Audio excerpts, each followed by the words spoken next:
le plus difficile, c'est pas forcément d'imaginer une vision, d'imaginer des stratégies, des politiques, des orientations. Ça, il y a des cabinets qui sont très bien outillés pour le faire. Vous-même, vous pouvez le faire. Mais derrière, c'est la difficulté qu'on rencontre, c'est on a des belles idées, mais sur le terrain, c'est pas forcément mis en place. L'approche stratégique à 3 ans ne marche plus. Il va falloir réajuster la stratégie de manière progressive.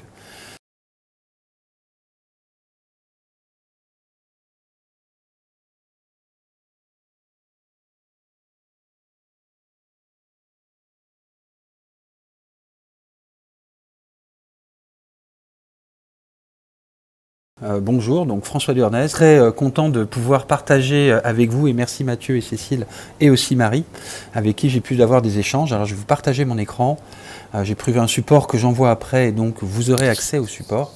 Mais si vous voulez prendre des notes, n'hésitez pas d'ici là.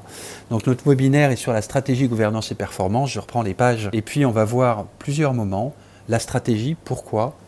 Je vais vous partager une méthode, notamment le SWOT combinatoire, et surtout comment se l'approprier à différents niveaux hiérarchiques. Voici pour l'agenda, je me présente, quand même pour que vous puissiez me connaître. Donc, je m'appelle François Durnez, 52 ans, marié, 4 enfants. Quel est le lien avec le travail? Eh bien, c'est que c'est un tout. Je suis passionné aussi dans la vie personnelle, mais dans la vie professionnelle, j'ai après 10 ans d'expérience professionnelle, opérationnelle, notamment chez General Electric, qui était un grand groupe, qui est toujours un grand groupe, mais qui en 2000 était vraiment emblématique et l'entreprise la plus admirée, soi-disant, au monde, où j'ai pu avoir des fonctions de management et de direction. Je suis allé dans le monde du conseil, de la formation, de l'accompagnement, notamment en transformation et en stratégie. Aujourd'hui, je suis fondateur d'une structure de conseil qui s'appelle Inspiring Organizations, mais aussi je suis référent pédagogique à Centrale Supélec, à Polytechnique, Executive Education, à Dauphine, sur les domaines de stratégie, de transformation. Et je suis aussi connu comme expert en compétitivité, parce que je préside l'Institut français de la compétitivité et de l'excellence opérationnelle. Et pendant plusieurs années, j'ai été pour le MEDEF, responsable, enfin en tout cas référent et auditeur sur tout ce qui est compétitivité, excellence opérationnelle. Donc vous voyez que l'expérience que j'aime partager avec vous aujourd'hui est basée sur à la fois des secteurs industriels, mais aussi des secteurs services, sur tout type d'organisation, privée et publique. Et le motto ou le leitmotiv qui m'anime, c'est que l'excellence, qui n'est peut-être jamais atteinte, c'est quelque chose que l'on travaille en continu. Donc l'amélioration continue est quelque chose qui me passionne. Donc je vous propose pour aujourd'hui, après m'être présenté, d'aller dans les 3 thèmes que je vous ai indiqués juste avant. Alors déjà, je vais vous parler pourquoi on va parler de stratégie. Et on va parler de la stratégie en se posant la question à quel niveau on veut parler de stratégie, avec une approche synthétique facile à retenir qui s'appelle POST, et puis les nombreux échecs qu'il y a dans de nombreuses organisations sur la déclinaison de la stratégie à l'exécution.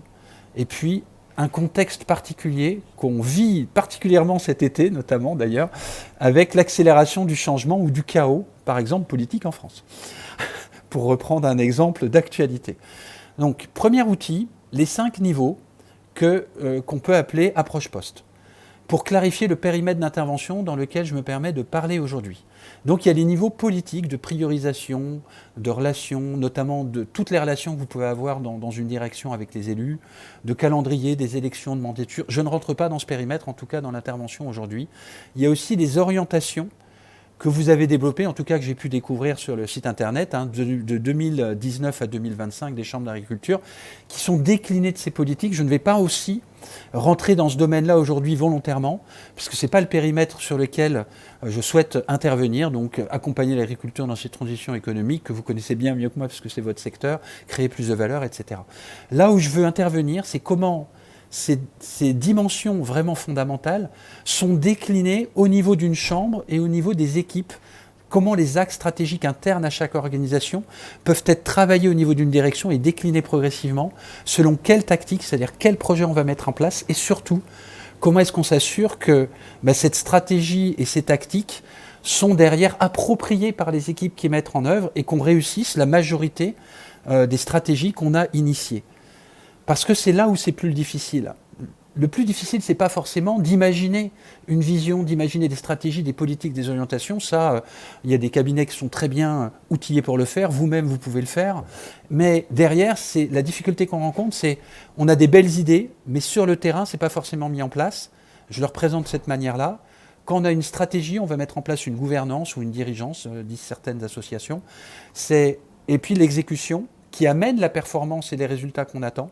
J'aime bien cette phrase de Nelson Mandela, une vision qui ne s'accompagne pas d'action, c'est un rêve. On ne veut pas rêver, on veut faire bouger les lignes.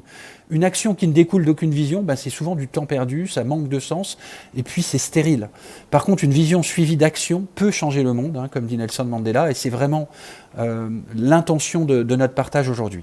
Alors j'ai repris cette page que vous connaissez mieux que moi, j'ai trouvé sur votre site internet, qui permet de voir ces 2 premiers niveaux que je ne vais pas adresser aujourd'hui, qui sont votre politique, vos orientations, que j'ai repris ici dans les orientations.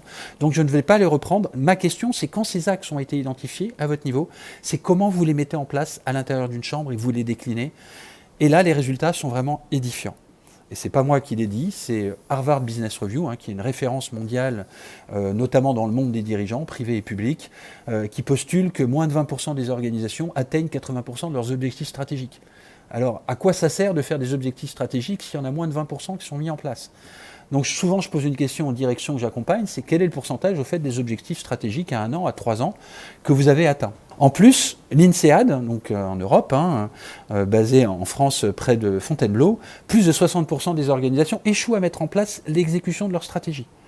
Donc ces études, la première de Harvard et la deuxième de l'INSEAD, pareil, quel est votre retour d'expérience sur la mise en place de l'exécution de votre plan stratégique ou des tactiques que vous avez imaginées, que vous avez partagées avec la meilleure intention, mais qu'est-ce que ça donne au final après 6 mois, après 1 an ? Et dans l'ensemble des études, pour travailler sur non pas la définition de la stratégie, mais sa mise en œuvre et son opérationnalisation, on remarque que souvent l'élaboration du plan stratégique et la capacité collective, pas seulement du comité de direction, mais de l'ensemble des acteurs qui vont mettre en place derrière, n'est pas forcément prise suffisamment en compte dès le début. En d'autres termes, quand l'élaboration stratégique est mise en place, on n'implique pas suffisamment de personnes clés à l'intérieur de l'organisation, au-delà du CODIR, qui par la suite vont pouvoir porter cette stratégie et donner du sens, et peut-être l'ajuster légèrement en fonction du terrain. Donc une co-animation de bout en bout vous donne une des clés qui permet d'avoir plus d'appropriation et plus de chances de mettre en place la stratégie, si évidemment elle est à la fois ambitieuse mais aussi réaliste. Donc vous avez les références. Alors pour poursuivre la réflexion, plus la taille de l'organisation va augmenter, mais dès déjà quelques dizaines de personnes, ça devient compliqué. On pourrait prendre cette image comme quoi nos organisations sont comme des paquebots qui avancent, qui prennent des risques de tomber sur des icebergs, parce que y a cette dimension budget, financier, très souvent court terme, en tout cas, moi je le vois de plus en plus dans le public, mais dans beaucoup d'organisations privées, on a des difficultés d'anticipation. Il peut y avoir des engagements et des risques d'avarie, de panne. Évidemment, c'est une image, une métaphore, d'autant plus dans un contexte qui change beaucoup. Et le contexte qui change beaucoup, je le représente avec cette étude de l'Institut Montaigne, qui en 2022 déjà disait que les crises, selon leurs études, étaient de plus en plus fréquentes, de plus en plus intenses, de plus en plus coûteuses, diverses et imbriquées les unes avec les autres. On a des crises énergétiques qui viennent de plus en plus, de climat, d'environnement, mais aussi géopolitiques, géoéconomiques, de conflits et de guerres. On parle de l'Ukraine quand on voit l'impact que ça a eu sur l'inflation et que ça a bougé toutes les lignes économiques et les fonctionnements. La santé qui a pris avec les confinements beaucoup d'importance, l'inflation, les taux d'intérêt, les cyberattaques et j'en passe. Et on voit par exemple depuis cet été le contexte politique français qui nous impacte énormément. En fait, si vous regardez ne serait-ce que l'indicateur que je présente en bas, de PIB mondial, vous voyez qu'il varie, mais que récemment, il varie beaucoup plus en fait. Les cycles économiques changent énormément. Vous regardez le marché de l'immobilier, avant c'était peut-être des cycles de 10 à 15 ans, quand on était dans les années 90-2000. Maintenant c'est des cycles de 3, 4, 5 ans. Dans la banque c'est pareil, et j'imagine que dans l'agriculture, je ne suis pas un expert, mais en fait ces cycles vont varier de plus en plus rapidement, et la nécessité d'avoir la capacité de changer une orientation rapidement va être de plus en plus importante. En d'autres termes, et je vais vous présenter les études des stratèges, ils disent qu'on ne peut plus établir de stratégie, alors je ne parle même pas de 5-10 ans, mais même à 3-5 ans. C'est-à-dire qu'on peut avoir des grandes orientations, mais il va falloir l'ajuster, même pas tous les ans, mais même peut-être tous les 6 mois. Donc il va falloir trouver le moyen de pouvoir faire résonner ça à l'intérieur de notre organisation pour qu'on puisse être plus souple et plus rapide. Une autre manière de le représenter, et je vous rassure tout de suite, l'opposé de l'intention de vouloir faire peur, c'est de vouloir vous rassurer.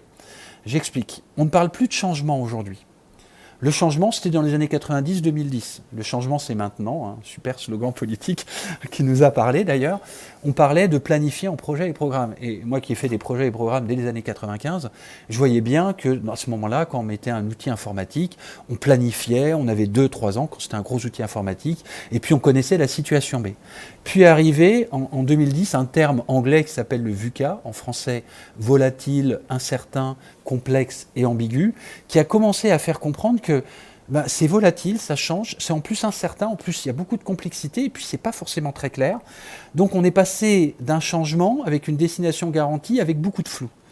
Dans les années 2015, le terme transformation est apparu et est devenu extrêmement à la mode, et c'est rajouté à cette notion d'incertitude le besoin de s'y adapter en continu. Si vous mettez le changement comme une courbe comme ça, c'est comme si la courbe changeait beaucoup plus vite, parfois revenait un peu en arrière, et oscillait beaucoup plus rapidement. Et avec 2020, hein, je pense qu'on ne peut pas dire qu'on n'a pas eu de crise avec le Covid, mais on a de plus en plus de crises, hein, comme le dit l'Institut Montaigne, qui viennent se percuter les unes les autres, et presque on a des environnements de crise de plus en plus fréquents. Donc la transformation représente ces deux dimensions depuis ces 10 dernières années qui nous touchent directement, avec incertitude, complexité, variabilité. Et puis avec ce besoin, on ne connaît pas la situation B, la cible, elle va changer. Il y a cette notion de transformation, du papillon, de la chenille qui se transforme en papillon. Et puis les termes les plus récents que moi j'ai vu apparaître après les crises Covid, c'est le terme en anglais de banni, mais qu'on traduit par fragilité en français, brittle, anxiogène, donc c'est clairement reconnu que l'environnement est anxiogène, non linéaire, ça veut dire ce qui s'est passé avant ne présage pas de ce qui va se passer après, et ils osent même le terme incompréhensible. En d'autres termes, on rentre dans un domaine inconnu, on ne sait pas quel va être l'avenir. Et c'est pas pour vous inquiéter, je dis au contraire, on passe dans un domaine, dans certaines situations, rassurez-vous, de chaos, non pas au sens, avec le terme qui commence par B, mais au sens scientifique du terme.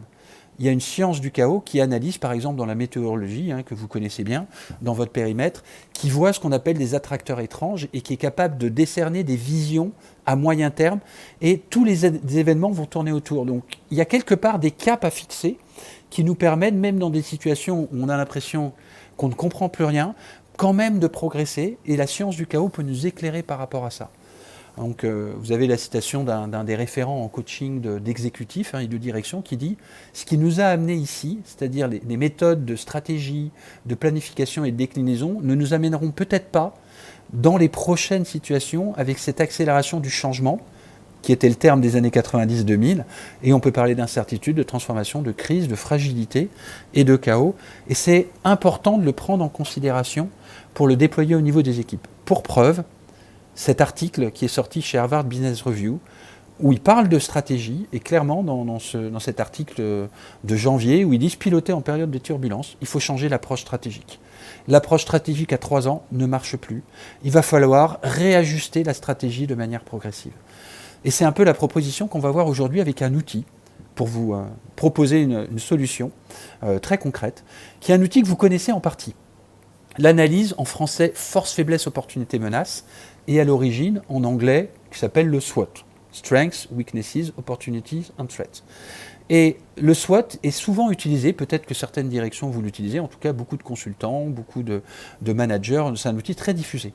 Mais en même temps, il est très limité. Alors je vous le présente pour ceux qui connaissent ou ceux qui ne connaissent pas, mais avant je vais vous dire les gains que ça va vous apporter. Ce focus collectif va vous permettre d'anticiper, d'aligner plus facilement l'ensemble de vos activités, de les articuler de manière plus efficace et harmonieuse pour se différencier, atteindre plus de performance, et tout cela de manière plus proactive parce que vous avez une étoile du Nord qui brille et qui vous permet aussi de savoir où vous allez. Donc le SWOT, ou le FFOT, permet de faire un diagnostic en interne de vos forces et de vos faiblesses. Donc ça, moi je connais beaucoup d'organisations, beaucoup de directions, beaucoup d'équipes de management, de fonctions support aussi, qui le mettent en place. Et pareil, de faire le diagnostic externe, qu'est-ce que ça donne en termes économiques, politiques, démographiques, etc. Je ne vous le présente pas, mais je vous laisse un peu vous en imprégner. Donc je vais proposer d'aller plus loin, mais tout en gardant la même base. C'est que nous, ce que l'on constate souvent, c'est que le SWOT est en effet fait, hein, force, faiblesse, opportunité, menace, mais pas mal d'équipes qui le mettent en place, que ce soit une équipe un peu par exemple produit, ou une équipe réseau, ou une direction générale, ou une équipe de management terrain, parce que nous, on le diffuse à tout niveau, toute équipe peut s'approprier finalement cet outil. Souvent, ils nous disent, c'est bien, on voit des forces, faiblesses, mais on n'est pas sûr que les actions qu'on en déduit sont les plus pertinentes. Ça veut dire que c'est comme si de cette analyse émergeaient des actions, mais il n'y a pas de méthode hyperstructurée. Alors la méthode hyperstructurée qui est derrière, moi qui m'est venue de Polytechnique Executive Education, quand j'ai commencé à travailler avec eux il y a 7 ans, et qu'ils utilisent systématiquement pour les directions et les directions générales, c'est ce qu'on appelle le SWOT combinatoire ou le SWOT croisé. C'est que vous mettez bien vos forces internes. Quelles sont les forces de notre organisation, hein, je reprends, en termes de compétences, de culture, de ressources humaines, de technologie, etc. Quelles sont nos faiblesses dans les mêmes dimensions? On les liste là. Et en haut, ici, on liste quelles sont les opportunités quelque part de l'environnement, du marché, et quelles sont les menaces. Et on fait un exercice qui est on devient un peu psychologiquement, on dit on va créer un monde où il n'y a que des forces et que des opportunités et on va voir les options qu'on peut mettre en place. En d'autres termes, comment si j'avais surtout mes forces ou que mes forces et mes opportunités, comment je pourrais avoir des options offensives? J'ai des forces, j'ai des compétences, j'ai un super réseau, j'ai dans le marché, comme opportunité, un développement de tel type de produit ou de tel type de demande, je vais avoir une politique ou une stratégie, un axe tactique qui va être offensif par rapport à ça. Et là, l'équipe plonge dans un monde où il n'y a que des forces, que des opportunités, et on détermine des options, qu'on parle de strengths, donc de force et d'opportunités offensives, en mélangeant des forces et des opportunités. Puis, par exemple, après une demi-heure de travail, on fait sortir un peu l'équipe, changer un peu d'air, et on leur dit, maintenant vous êtes dans un monde où il n'y a que des forces et que des menaces. Et allez identifier, à partir de vos forces, comment vous pouvez vous adapter pour répondre à ces menaces de concurrents qui rentrent sur les mêmes marchés, de produits qui disparaissent, de réduction de tel type d'activité, etc. Comment vous pouvez vous adapter à ces contraintes externes en s'appuyant sur vos forces? Et là, il y a des stratégies très claires, qu'on parle des stratégies d'adaptation, qui commencent à apparaître dans l'esprit, qu'on commence à lister en mélangeant des forces et des menaces. Je pense que vous avez compris ensuite la méthode. On fait un peu changer l'état d'esprit d'équipe et on leur fait faire un monde où il n'y a que des faiblesses et que des opportunités. Comment vous pouvez vous améliorer pour attaquer ces opportunités et renforcer ou agir sur vos faiblesses. Et puis après, on met l'équipe dans une situation, et là, on met maximum 15 minutes, parce que ça fait déprimer, de se dire on est dans une situation où il n'y a que des faiblesses et que des menaces. Et évidemment, ça va être des stratégies défensives, de réduire la valeur, et de faire attention d'être en mode un peu survie, en mode réduction, par rapport à ce qui se produit. Je vais vous partager un exemple sur une PME qu'on a préparée avec Cécile et Mathieu. On s'est dit, moi j'ai un exemple d'une PME d'une centaine de personnes au centre de la France qu'on a accompagné, et la direction a voulu absolument faire ce SWOT croisé ou SWOT combinatoire. Alors je l'ai un peu anonymisé, mais c'est pour vous donner un exemple concret, et après je vous propose de le faire sur une chambre d'agriculture, qu'est-ce que ça peut donner, et d'y passer 10-15 minutes, de prendre un exemple d'une chambre ou de toutes les chambres. Donc sur cette PME qui fait des dispositifs médicaux, leur force c'était la dynamique de groupe des équipes, différentes marques fortes, niveau de trésorerie qui était avancé, maîtrise de marge amont, etc. Ils ont des bons réseaux, du lobbying. Dans les faiblesses, ils ont certaines compétences clés qui manquent. Un ERM, c'est leur système de pilotage ou l'ERP de leur production, des marques qui ne sont pas si connues que ça, des brevets qui tombent dans le domaine public, etc. Capacité de recherche et développement à renforcer. Leur analyse du marché, qu'encore une fois j'ai anonymisé et généralisé, c'est des réseaux institutionnels et politiques qu'ils connaissent aujourd'hui, une souveraineté industrielle et nationale, c'était pendant la période Covid, la RSE qui est très recherchée aujourd'hui, l'importance du bien-être, les modes de consommation, les plans de relance économique qui est proposé par le gouvernement, la crise sanitaire comme ils font des dispositifs médicaux, notamment sur le fait de pouvoir mieux respirer, ça tombait pile dedans pour eux, des études cliniques. Les menaces, c'est un contexte sanitaire, ils sortaient du Covid, donc c'était défavorable, ils n'avaient plus les mêmes bénéfices, la même mise en avant. Un contexte politique sur prise en charge, vous savez, où on réduit au niveau de la sécurité sociale et ça les touchait sur certains produits directement. Difficulté d'accéder à certains sites, baisse du marché globalement, dialogue social en tension, etc. Réseaux commerciaux, donc vous voyez. Et ils ont fait un premier exercice où ils ont d'abord défini les forces, faiblesses, opportunités, menaces, soit à peu près 1 heure, ou on va dire 3/4 d'heure pour le faire. L'ensemble de l'exercice prend à peu près 2h30 à 3 heures, quand on l'a un petit peu préparé. Et ils ont pris un monde où il n'y avait que des forces et des opportunités. Et là, ils en ont déterminé, on va avoir des actions offensives. On pourrait faire en tout cas ces actions offensives. On pourrait initier une démarche de croissance externe, aller acquérir un acteur qui n'est pas très loin de nous, qui fait peut-être 10, 15, 20 personnes. Investir être plus industriel, investir en R&D, RSE. Après, en termes ils ont fait un deuxième monde où il y avait des forces et que des menaces. Et là, ils ont dit, on peut réduire les coûts sur certains domaines, envisager des sous-traitances industrielles dans des pays cibles, faire évoluer le management vers plus d'agilité et d'engagement, recruter et former des personnes sur l'intelligence artificielle, etc. Ensuite, ils ont fait un troisième monde où il n'y avait que des faiblesses et des opportunités. Améliorer notre outil de pilotage est prioritaire, renforcer la capacité d'innovation, améliorer la performance, etc. Et après, ils ont fait rapidement, parce que c'est assez démotivant, menaces et faiblesses, délocaliser une partie de la production, ça j'enchante jamais à des personnes, faire évoluer des compétences, lancer un plan de sauvegarde de l'emploi, c'est des options défensives.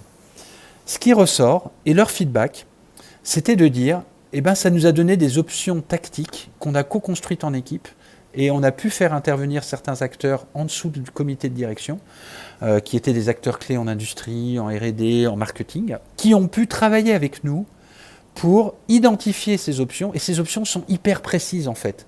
Et après, évidemment, ils les ont priorisées. Est-ce que ça, c'est prioritaire en termes, ça rapporte plus d'impact et ça coûte moins? Mais je voudrais aller plus loin. Donc là, on vous a partagé un outil stratégique qui va plus loin, de mon expérience, que le force, faiblesse, opportunité, menace, ce qu'on appelle le SWOT. Je voudrais voir comment est-ce qu'on le décline.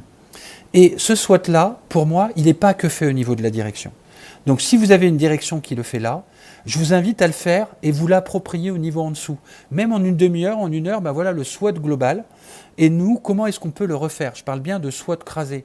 Parce que les gens qui travaillent là-dessus en dessous, ils ont aussi d'autres idées et ça vient l'ajuster. Donc je vous invite à le vivre sur le SWOT, mais pas que sur le SWOT. En termes de gouvernance, c'est-à-dire en termes de pilotage. Ce que l'on voit comme mal dans beaucoup d'organisations françaises, c'est la réunionnite. Et moi, la réunionnite, j'aime pas. Mais on passe beaucoup de temps en réunion, et là, j'interviens pour Polytechnique dans un acteur majeur bancaire, et le premier problème, ils m'ont dit, mais tout le monde est tout le temps en réunion, sur des réunions Teams, à droite, à gauche, et on passe 80% de notre temps dedans. Et ces réunions ne sont pas forcément efficaces. Là, je ne vais pas me concentrer sur toutes les réunions, je vais prendre les réunions d'équipe, que ce soit un comité de direction, un comité de pilotage projet, ou une équipe terrain, un chef de service qui gère ses équipes. Et comment est-ce qu'on peut faire que ces réunions soient vraiment efficaces? Eh bien, on a une pratique qui est basée, alors on vous donne une solution, on ne dit pas qu'elle est bonne, mais elle est basée, par exemple, on a accompagné le groupe RATP, on a formé une 50aine d'équipes, et après, eux, ils l'ont déployé dans plusieurs centaines d'équipes. Alors ça n'a pas radicalement changé pour ceux qui changent le métro, en externe, du point de vue externe, par contre, en interne. La plupart des retours, la majorité, était de dire, ouais, on passe de réunions de 2 heures, qui étaient un peu usantes, où on faisait des choses à 30 à 45 minutes, qui sont vraiment efficaces. Alors, pour mettre un peu de fun, parce que quelqu'un l'a mis dans le commentaire Teams, nous on a appelé ça un totem. Un totem, un peu comme les Amérindiens. On est une équipe, qu'on soit un CODIR, un comité de pilotage, une équipe terrain, une équipe fonction, chef de service, etc. Et totem, c'est les initiales pour team. Désolé, on n'a pas trouvé la traduction en français. Donc équipe, vie d'équipe, orientation, tâche, évolution et moyen terme. Et à titre d'exemple, parce que c'est vraiment une des équipes que j'ai vraiment adoré accompagner malgré toute la tension, c'est le lanceur, la fusée Ariane 6. Ça fait 6 ans que moi j'ai accompagné, j'ai arrêté en début d'année, l'équipe, le lanceur Ariane 6. Et on a appliqué cette méthode pour leur pilotage de programme, qui prenait 5 heures et qu'ils ont passé à 2 heures pour voir tous les enjeux. Et le fait d'avoir juste 2 heures, c'était un vrai ballon d'oxygène puisqu'ils ont tous récupéré, et puis en plus c'est la direction de programme, beaucoup de temps. Donc ça s'applique aussi sur des programmes, mais aussi sur des équipes hiérarchiques. Alors à quoi ça ressemble? Ça ressemble à ça, alors c'est un peu chargé, mais c'est pour vous donner l'idée. C'est qu'on va d'abord voir un peu la vie de l'équipe. Si vous aimez les smileys, vous mettez des smileys. Si vous n'aimez pas, vous ne les mettez pas. Il n'y a pas d'obligation, il y en a qui mettent de la météo. Et en fait, on voit rapidement c'est quoi le moral de chacun et la charge avec le nombre de boulettes, de points, qu'il y a par personne. Par exemple, cette personne-là, il y a un vrai risque quelque part si pendant plusieurs semaines, elle est mécontente et à la fois elle a beaucoup de charges. Donc l'idée, c'est de faire un peu un moral d'équipe rapidement et puis de voir qu'est-ce qui a bien marché et qu'est-ce qui n'a pas bien marché dans la semaine, si vous faites une revue hebdomadaire. Et puis après, de voir dans le futur vers quoi on se projette. Donc cette première étape, que nous, on préconise à 10 ou 12, 15 minutes, et qui remplace le fameux tour de table, qui est parfois très long et qui nous coûte beaucoup de temps, permet aux équipes d'être déjà plus efficaces. Après, il y a un point qui permet de réaligner l'équipe sur les orientations et la stratégie de l'entreprise, quelque part de répondre au pourquoi. En 2-3 minutes, c'est quoi nos priorités d'équipe, c'est quoi le phare qui nous éclaire.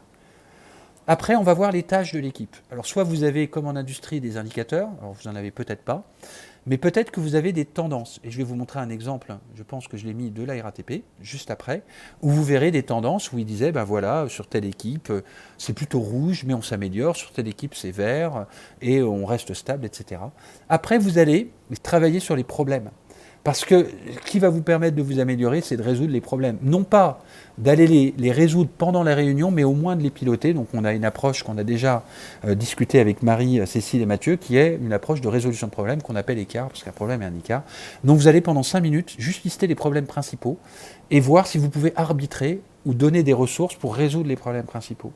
Et après, pendant 5-10 minutes, vous allez faire la météo sur les projets à moyen terme qui sont clés. Donc, team, orientation, tâche, évolution, moyen terme, vous permet, dans l'exemple que je vous présente ici, de pouvoir à chaque niveau hiérarchique ou à chaque niveau de projet, pouvoir travailler votre vie d'équipe. Ça ne vient pas de nous, ça vient vraiment d'un client de la RATP, d'une direction de 1300 personnes. C'est quoi nos priorités? Et eux, ils ont fait leur vie d'équipe alors qu'ils étaient 8 en 10 minutes, les priorités en 2 minutes, l'ambiance et les activités en à peu près 20 minutes, on n'est pas à minute près, et vous voyez des tendances ici. Les irritants et leurs résolutions, ainsi que les projets. Les projets, ils ne les revoient pas à chaque fois. Mais ils se disent, tiens, cette semaine, on va faire le projet 2, le projet 4, qui par exemple était le prolongement de la ligne 14 à Paris. Qu'est-ce que ça donne? Qu'est-ce qu'on dit? Et hop, la semaine prochaine, on va revoir d'autres projets. Donc, je ne vais pas aller plus loin parce que c'est déjà assez dense que je vais partager. Mais vous avez ici un guide de lecture et des questions à vous poser pour remplir chacun de ces cadrans. Typiquement, si je vais voir l'équipe, ça répond à la question, c'est quoi les faits marquants qu'on veut partager dans notre vie d'équipe? Dans le passé, qu'est-ce qui s'est bien passé? Qu'est-ce qui ne s'est pas bien passé? C'est quoi les informations clés de l'organisation ou politique qu'on a besoin de partager? Dans le présent, c'est quoi le moral et la charge de chacun? Et enfin, dans le futur, c'est quoi les réunions clés sur lesquelles on doit se coordonner? Ensuite, sur le deuxième sujet, c'est quoi les orientations qui sont prioritaires? J'ai déjà fait, donc c'est le pourquoi. Sur les tâches, c'est comment on mesure l'activité et le progrès. Ici, c'est quoi les obstacles? Et puis après, comment on peut se projeter à 2-3 mois et avoir un peu de moyen terme pour ne pas être la tête dans le guidon. Donc voilà le template, le format que vous pouvez utiliser. Alors, si on avait eu plus de temps, j'en aurais rempli un pour un comité de direction, mais on ne va pas le faire. On va plutôt vous partager ce qu'on a travaillé avec Marie, Cécile et Mathieu, parce qu'il y a une proposition, et Marie, je te laisse en parler, parce que c'est plus du côté de Résolia, qui est d'avoir, on est disponible pour une formation action qui permet en 2 ou 3 jours de pouvoir construire votre rituel que vous appelez totem ou autre, si totem ne vous plaît pas. Rassurez-vous, à la RATP, ils n'ont pas appelé ça des totems, ils ont appelé ça des animations à intervalles courts, c'était leur terme. Et à France Télévisions, ils ont utilisé un autre terme, donc à vous de voir le terme qui vous parle. Mais cette dimension de rituel, elle est très forte, parce qu'elle nourrit un pourquoi qui permet d'aider la transformation, de donner de l'oxygène aux équipes et d'orienter sur la performance. On a 6 étapes qui sont assez faciles à mettre en place, qui permettent de mettre en place avec un investissement qui est très léger, qui est l'équivalent de 2 à 3 heures par membre d'équipe réparti sur à peu près un mois, et qui permet d'avoir, avec un atelier d'1 heure et demie, d'avoir votre totem qui est initié et qui après s'améliore en continu, et qui réduit, en tout cas à la RATP, on est passé de 2 heures en moyenne à 45 minutes en étant plus efficace. Donc c'est un vrai gain de temps pour réduire la réunionnite.